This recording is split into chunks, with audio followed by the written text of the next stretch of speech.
রোজকারের কাজ শুরু করে দিলাম। আজ মোছামুছি সেরে সমস্ত কিছু করতে দেরি হয়ে গেল। রান্নাঘরটা আমি একটু গুছিয়ে পরিপাটি করেই রাখি, কারণ রান্নাঘরেই মেয়েদের জীবনে বেশিরভাগ সময়টা কাটে, আর চোখের আরামটাও খুবই দরকার, তাই জন্যই। আর আজ যেহেতু ছুটির দিন, তাই সব কাজেই একটু দেরি হলো। আজকে আমি গোছানোর পরে নিজের জন্য একটু ভেবেছি ওটস চিলা বানিয়ে নেবো, তাই ওটস ভিজিয়ে এখন রেখে দিলাম। আর মেথির জলটা আমি রাত্রিবেলা খাই, ভিজিয়ে রাখি। আজকে ভুলে গেছি, তাই এখনই ভিজিয়ে নেব। পরে চান পুজো সেরে মেথির জল খেয়ে তারপর ওটস চিলা বানাবো। এইসব ভিজিয়ে রাখার পরে সমস্ত কাজ সেরে নিয়ে আমি স্নানে চলে যাব। আমি স্নান সেরে আমার পুজো, কিন্তু আজকে যেহেতু আমার ছুটি আছে তাই পুজোতেও একটু দেরি হলো।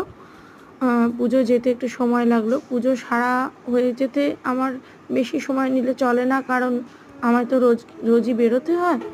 আজকে তাই যেহেতু বেরোনো নেই, তাই একটু সময় নিয়ে পুজোটা করলাম। ঠাকুরের কাছে একটু সময় কাটাতে বেশ ভালো লাগে।